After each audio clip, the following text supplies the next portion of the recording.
Today we bring you our exclusive interview with former Council of State member Benyiwa. She's most remembered for her aggressive approach to political radio talk shows. She's best known also for her aggressive, vociferous approach when it comes to matters concerning politics. She is indeed a controversial politician and has granted a lot of controversial interviews. In the last month, there were rumors of her death following her long absence from the media landscape. I caught up with her and the conversation focused on a wide range of issues. Let's watch.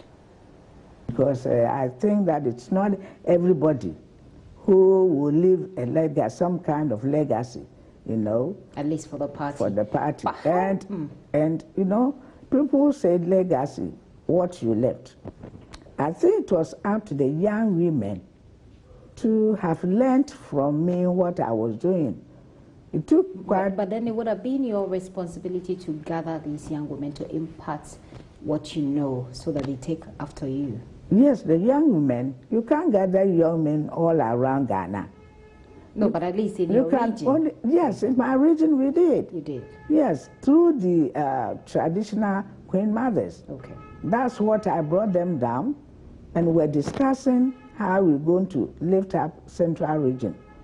And so sometimes I held seminars, they came, and then they would go and disseminate the information that they have. Yeah. Let's talk about the NDC. How united or broken is the party after the reorganization efforts? I think it was also important to heal some wounds, you know, because... The reorganization. The reorganization, I think, came to heal some wounds. Indeed, sometimes there were problems, petty problems that when you don't try to settle, you pretend that the party is going on, but maybe people have their own misgivings. So I think that the reorganization was necessary. At the time, people have gotten into NDC who were not even truly NDC. But you see, when your party is in office, it's easy for everybody to come and say that I'm NDC member, I'm NDC member. And so... but how do you determine that somebody is not truly NDC? How does the party determine? By his actions, by the way he or she does things, you know. Give us an example that makes it easier for us to, you know, tell the difference between who is a real NDC and who is not. You know, when you are in office, people will come, they want contracts and other things. So they come and will tell you they are NDC members. It's different when you are in opposition and you are really fighting to come back. That is where you see the true nature of your members. And so that was how it was. So who were the people that were in the party, for example, that you know, having worked as a cadre and having... I am not going to mention names. Why not? Why should I? I mean, if you say that people had certain behavior that was not characteristic of a real... So I sit on radio or TV and say that this and that person were not. No. What did they do that gave you and perhaps some other people who... There are people who came, they want money, you know, so they would have wished that all the contracts that came to the region, you gave it to them because they are NDC members. And I didn't do that. But those people were not NDC members, you say? No, I wasn't giving contract to people because they're NDC members. And I'm saying that was one of my problems. Okay. That people felt that, why? We have brought the party, and all contract that comes should be given to us. And I said, no. You did not people agree. Pay taxes, yes. What were the sorts of problems that existed within the party for which reason you think the party lost miserably in the 2016 elections? I think they have a committee going around. I would not preempt. They're done, actually. The committee is done. I haven't gone through their report. I only sit by my radio. You don't need a report for someone who is in touch with the grassroots. You don't necessarily need a report to have an idea, the sort of problems. One was imposition of people, you know, like what I told you previously. If the person is not true NDC and had come from any source, he doesn't believe in your ideology. He doesn't become committed to your ideology either. He's there because he thinks he's getting money. And so that was one of the major problems. So you're saying that the reorganization has healed some wounds. Yes. Some people believe that it's actually broken the party some way, somehow. I don't think so. When you break a party, you can come back to it when the true, the colors of people have been seen, and you know how to heal your wounds. Speaking of the reorganization, the unity walk, there are people within the party. Did you know about it? How do you feel about the unity walk? I heard about it. Well, there are so many ways of trying to get together. I know there were others who are saying they are also fit to go to unity walk, and they are members. You don't really say, I'm here, come and take me. It's your actions within the party. You should be recognized by a majority of the people and make you a king. Yeah. So on that score, what will be your verdict if I asked again? How united or broken is the NDC? The NDC is not in power. And so when you are not in power, you don't see much whether you are united or not. But this is the time to heal wounds, and they are about healing wounds. And so I think that the next time we are going into elections again, you will see our true members, how we have been able to heal our wounds and all that. Yeah. Okay. Do you feel abandoned by the party? No. No? No. I'm not abandoned by the party. Okay. Recently, they even came from my area visiting me, right? But the party in opposition has a lot to deal with, and will not be thinking about the individuals who are not seen, unless perhaps you send a message. But the party hasn't abandoned me at all. Okay. For instance, they even sent someone to come and see me in the hospital. Okay. And I think that was a good thing they did, yeah. Speaking of which, you've not been very well recently? Oh, at my age, of course. What's the age, by the way? I'm 70. Wow. Yeah. You don't look it. That is what I'm telling you by ages. Wow. So if you calculate 1950 up to today, what do you get? Well, I'm not very good with math, okay. but I'm not doubting that you're 70. Okay. You are, right? Yes, I am. Wow. So you're having a little bit of health issues here and there? Yes, a woman, when you get to that age, obviously you need to go to hospital, and I have my hospital that I go to. I don't have a problem, yeah. So you're well. I mean, I remember at some point back in the years when there were reports that Benyiwa is dead. Were you very sick at that time? Oh, not really. But you see, people felt that, before the late Atames died, there were a lot of reports of Atames had died, and they thought that having succeeded in finally seeing him dead, maybe they could use the same yardstick for me and force me to my death. But everybody, God has given your time of duration on earth. And if that time hasn't gone there, no matter how people talk about your death or otherwise, will make you go. So I listen and I smile sometimes behind my radio, when they are talking, Benyiwa is dead. I say, well, if I'm dead, they say I'm dead and I'm not dead, let them find out where I am. And that would be the most appropriate thing to do. So I decided not to talk at all. You don't go saying, here am I, I'm not dead. How do you feel about that, by the way, when you hear those reports? Does it scare you? I laugh. No, it doesn't scare me. I laugh. Because everybody, one day, somehow, will die. And so I don't fear to be called a dead person, but I only laugh over it. Okay. Let me pick your thoughts about the NDC's upcoming elections. I mean, I quite remember General Mosquito took me through a list of activities that's supposed to be done, but I don't have it on top of my head at the moment. What are your expectations going forward for the party's elections? Do you expect that the process will add to the healing process of the party, or do you expect anything else?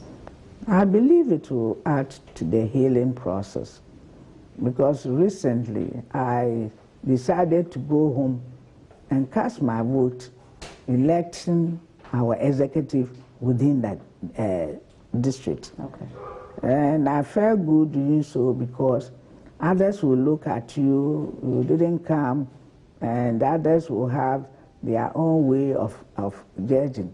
And then that will even be pronounced. So I decided to go home and cast my vote, so people will know that I'm still with the NDC.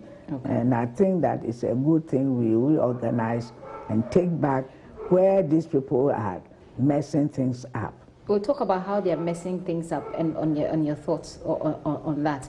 But then at the national level, we're yet to have the date, I think, but for flag bearership, a few names have come up, including former President Mahama himself, who I believe you are very much aligned to. Kospio Gabriel's name has come up. I understand that he's no longer running. I'm not quite sure how that is. Professor Joshua Alabi, his name has come up. Alban Bagbin's name has come up. Former CEO of the National Health Insurance, Sylvester Mensah's name has come up. A couple of names. What do you make of these? I think it's interesting. It makes NDC a vibrant party, because if now there are people interested to come up and all be flag bearers, it makes it very exciting. They go to places and talk, and then you see it all. You see who has weight, who you think you can represent or present to the people, and he will be accepted. So I'm not aligned to anybody yet, but we are all watching. But then you work closely with President John Mahama. I mean, I've seen pictures of you and him here as well. Would you go for yes, him? I did. But that was one time, and another time is coming. So we all examine other issues, examine other people, and see. What will make you choose somebody like him if you had to? I have worked with him before. I knew how I worked with him and how sensitive he was and all that. And so, well, that is what I can talk about him. Okay. But I also look at the others who are coming up and see whether we have to replace him with others or maintain him. At this point, you haven't made up your mind? No, it will be too early for me to say that it's him, and then very soon people will say, oh, Benyiwa has endorsed your mama. You know how people are going about saying this. Would it be a problem if you endorse them for you? Not really, but I think there should be a fair balance of looking at others also. Okay. Yeah. Okay. Recently, a very sad thing happened.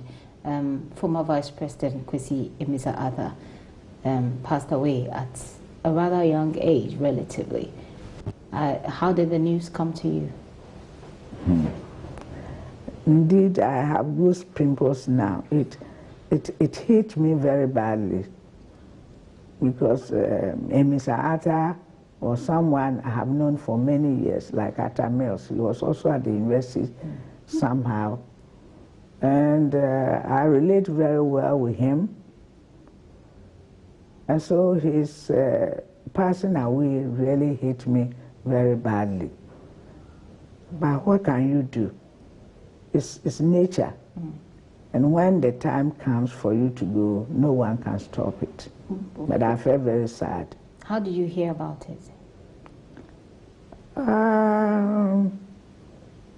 I was going to go to him. There were some meetings we were holding with him. And suddenly it was broken to us.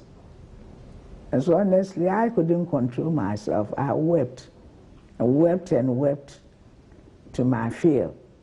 you know, and so that was how it came to me. It hit me very badly. What was the meeting you're supposed to have with him? Anything to do with the party's plan or strategy for the next elections? Yes, you know, in every region, we try to discuss issues, and then we will send it to the national. And so that was one of those meetings. Yeah. I see. Did it in any way remind you of the passing of Atta Mills? Very much so. I felt so sad. Atta Mills was someone I worked closely with. And then Kwesi was also at the university, you know, and he would often see me and crack a joke because of my CDR background. So Ama with the Pentocado, and then I'll tell him that the structure we had at the university at the time, there was no way we could have broken, you know, into the administration if we didn't do those kind of CDR fights. Because for the first time, that was when they allowed us to send members for the university council. And so we used to have meetings, and so I told him that, yes, we fought them. My brother always see me and say, oh, I was the piano car. Well, may his soul rest in peace, both of them, the former, the former vice president, the former vice president as well. Are you in touch with Nadu Mills, the former president's widow? No. We understood at the time that she wasn't very happy with the party. Did you know anything about that? No, I didn't know anything about that. Anything about but I know that she's generally a quiet woman. I wanted to be quiet. And be by herself. Yeah. Let's speak a little bit about national development, a few things that have happened here and there. One of the major things, by the way, which the NDC is still fighting is the removal of the Electoral Commission chairperson, Charlotte Osei. How do you feel about that? I feel bad about it because, you know, the Electoral Commission should not be politicized at all. Why do you think it's been politicized? It doesn't mean that any party that comes should remove the other person there and put another one there. So if you do that, and should the NDC come to power, should we also remove whoever you have installed there? I think that we should keep the Electoral Commission far away from politics. We know how this lady was, you know, jeered at, or was Charlotte Osei when by our opponents, by NPP, when she was being appointed. And so she was appointed and you rather won the election. She didn't keep us in power. And so what should be your problem of trying to remove her at all costs? But the presidency had indicated that her removal has nothing to do with politics. It has. What makes you believe? It makes me believe that they will want to put someone there because she hadn't done anything that should demand that she should be dismissed. Well, you just said that when she was at post, the NPP won the election. They actually won with a very big margin, unprecedented margin. Yeah. So why, in your view, would the NPP want to remove someone who handed them that Only victory? God knows whether the word margin was real or otherwise. And I feel that maybe that is their problem. It wasn't real? I don't think it was real. What sort of If evidence? it was real, why don't you charge the woman who gave you the victory to stay and continue with her work? But the point that they've made is that she was actually removed on the grounds of breaching procurement laws. Procurement laws? Was she there alone? Well, her two other deputies have all been removed as well. Well, that is the trick. They want to remove all of them and install new people there. Why? They think that whatever Charlotte Osei had done and how they came to power, maybe now Charlotte has seen the loopholes and will plug them. So you better go away. So you think the removal of Charlotte Osei is purely a political agenda? Oh, yes. I think it's political. So you won't even give the facts available from the committee that investigated her a chance? Which was the committee? A committee set up by the president, by the Chief Justice. Don't let us go there, but I don't believe it. The Chief Justice was installed by the Kufuor government, and what do you think they will do? Do you think they're manipulating the system? I don't think that the system we see today is as clean as it used to be. Once Charlotte say has been moved, because by the time we're even putting her there, they had problems. The Electoral Commission had yes, problems. The opponents, the NPP had problems with her nomination and all that. approval. And knowing that this woman is relatively young and is going to stay there for quite a long time, they say, why do we allow her to stay there? So I think it's political. The NDC is fighting this. Some people, I mean, the minority has spoken vehemently against it. But yesterday, or a few days now, we've heard that some names have come up for replacement of the AC boss and her other deputies. I don't know if you've heard of these. No, I haven't heard. Okay, so some of the names that have come up, Professor Henrietta Mensah Bonsu, I don't know if you know her, Dr. Emmanuel Akwete as well, Professor Jimabwedi, Justice Sophia Adinua. These are names that are quite, I mean, this is speculative, really. It's speculative, but sources to journalists have given them this information and it's out there. What do you make of it? I don't want to talk about any of them yet. No? Why not? Because I know some of them were NPP. I won't mention any name. Some of the names here are NPP. They are You source. know for sure? No, I don't know.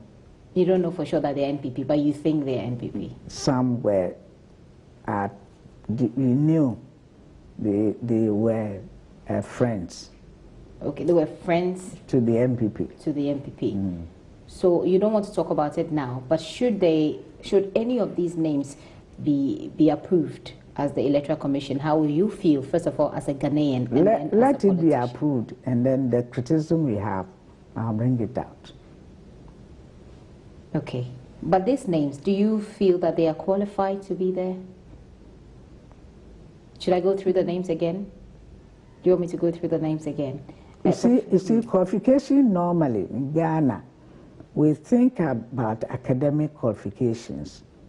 So when it's academic, yes, they are qualified, but it depends on how partial or impartial they will be. Okay. You have confidence that any of these names is capable of being impartial? Academically, yes, why not?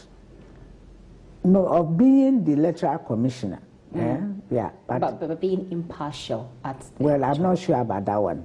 You're not sure? Any of these names? I'm not sure. You're not sure about it, but you don't want to go deep into it? No, I won't go deep into it. Usually, what's the process? You were on the Council of State. I was. At the time that Charlotte Osei was nominated, what role did the Council of State really play? Oh, the president will bring the name and we will endorse it. Because once the president brings the name, we expect that he had done his background checks. And so normally we endorse the person the president brought. So you don't necessarily do a lot of, you don't necessarily have to disagree, or you don't necessarily disagree with the president. Once the name comes, yours is to sort of rubber stamp it. Not rubber stamping. You look at all other things, weigh the situation as at the time and think that the person can do it, and you endorse. It's my conversation with Ama Benyiwa. That's a part one. We'll bring you the part two sometime tomorrow.